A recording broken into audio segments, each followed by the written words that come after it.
I'm going to start with my left hand side, but before that I want to inspect. I can see I have cos 3a and sin 3a, which is a little complicated. And now the question on the left hand side looks more complex rather than the right hand side. So it's an indication that you must start with your left hand side. But I'm going to break the problem into few portions. I want to find out what is cos 3a and what is sin 3a. I want to rewrite this in a simpler format because I know that's where I have to start.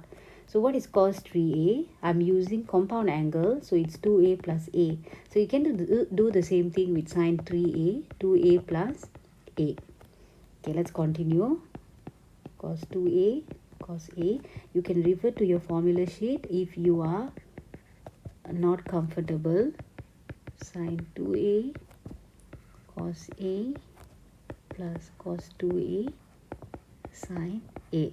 So I'm going to go bit by bit now. So what is cos 2a? Rewrite this. And what is sin 2a? So sin 2a is very easy for students. They know it is 2 sin a cos a because it's the only formula given in the formula sheet. But how about cos 2a? Okay, how about cos 2a? See, you have a cos here and you also have a cos here. When you expand this side, you are actually getting sin squared a cos a. So I know that I can easily convert this into a cos. So the idea is I want to make this to be a cos as well. So I will choose to cos squared a minus 1.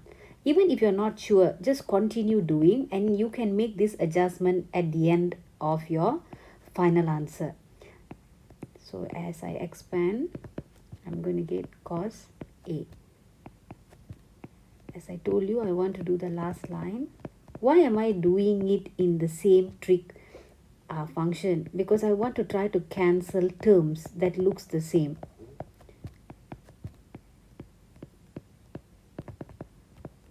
So can I cancel anything? Yes. You see, you got cos a and another cos a now. And another term which is in cos cube. Just gives us a better expression. Similarly, on the other side, sin 2a, you only have one way of writing this. Now you have to make sense for the cos 2a. So this is 2 sin a cos a. And there is the other cos a. Let me expand this first. Sin cos squared a. So what I have here, okay, I missed out a here. So I have a sign here and I have a sign here. This one I can change into 1 minus cos. Therefore, 1 minus sine. Therefore, I want to write the cos 2a as 1 minus 2 sine squared a.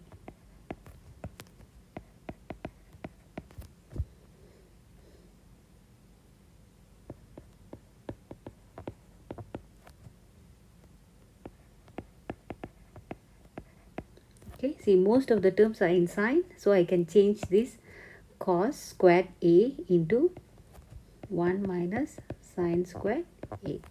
And let's see what expansion do you get. I'm jumping step now. You will get 2 sine a minus 2 sine cube a plus sine a minus 2 sine cube a, which will give us something which is nice. 3 sine a minus 4 sine cube a. By now you would have realized that the coefficient here happens to be the same. I have the plus and I have the 4 and the 3 on both sides. Of course, they are definitely different. Okay, so my numerator looks fine. And now let's look at my denominator. What is this sine 2a? And I know you can do this easily. 2 sine a cos a. So that simplifies to 1 minus 4 sine a cos a. Now with this many expression, how to continue this question? So we need some thought process. You look at your right hand side and start making judgment. I don't have a fraction on the right hand side and I only have cos a and sine a. So it means I need to express my numerator in terms of my denominator so that I can cancel some terms and try to reach cos a, sine a. So this thought process will help you in order to progress without wasting much of your time. So let's just do the upper part. What is cos 3a minus sine 3a? So you take the first one and you minus with this second one. For cos cube a, as I minus, I'm going to rewrite in a nicer way. For sine cube a, I collect the power of 3 together first. Okay, I have this. And this whole thing needs to be divided by 1 minus 2 sine 2a, which we have already expressed as 1 minus 2 sine, 1 minus 4 sine a cos a. I don't want to be repeating the denominator all the time. So I just want to focus on simplifying my numerator first.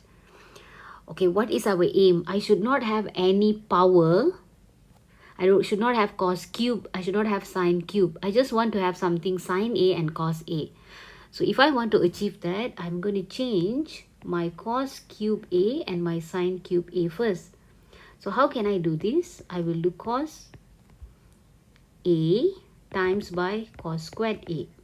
Similarly, the sine cube a I can write as sine a times by sine squared a. Can't do much with the other two, just keep writing it. Okay, now, is it possible to factorize anything? So again, you need to pause for a while and think. See, you need the sine a and the cos a in your numerator. I don't have the sine a and cos a together here. I don't have the sine a and cos a together here. So this tells me that, okay, maybe I need to change this. Maybe I have to try to change this one, because this will give me 1 minus sine squared a. I am bringing the cos and the sine side by side. Okay, you can write this as 1 minus cos squared a. So what happens now? I have 4 cos theta and this is 4 sine a. Sorry, I said theta just now. It's actually a a. Okay, this gets repeated. Okay, next step. Do I have the cos and the sine side by side now? You see this term here that I'm writing. I have the cos and the sine side by side. So it's an indication that my thought process might be right.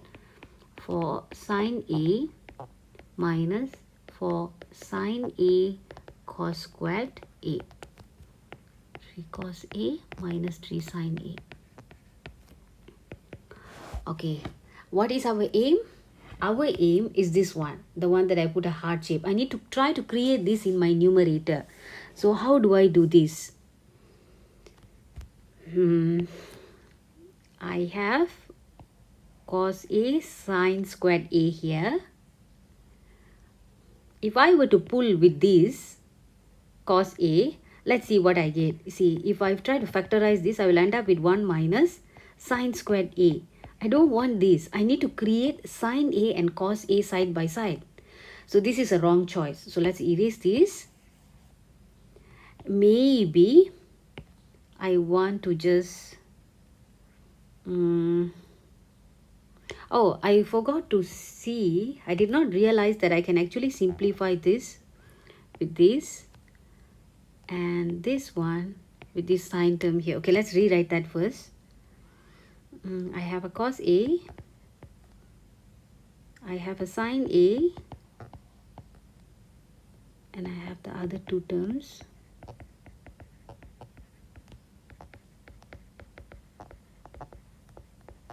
Okay, repeat the process. Which one will you factorize? Will you choose this and this, or will you choose this and this? This is where you have to think. Where will you get the 4 sine a and the cos a factorized out together? So which one?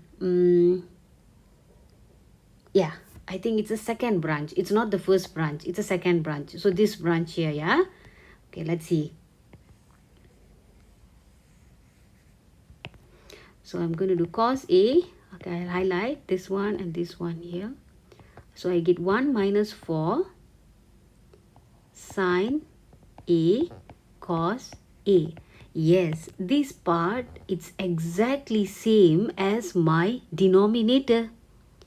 So it's telling me maybe I can do something about it. Now I will take this one with this one and try to rewrite in a factorized format. I pull out my sine A. I get 1 minus 4 cos A sine A. See, these two terms are already same. So what can we do? We factorize again. So 1 minus 4 sine A cos A, big bracket, you have cos A plus sine A.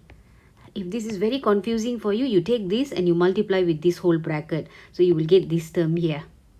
Okay, these terms. And do the same thing the other way in order to slowly check if you're a first timer. So this is my numerator. And what is my denominator? Take it and just carry forward. This is my denominator. Sorry.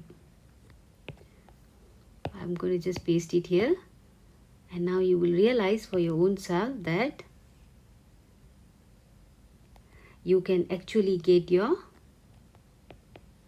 right hand side. See, can you see that this term and this term is exactly the same?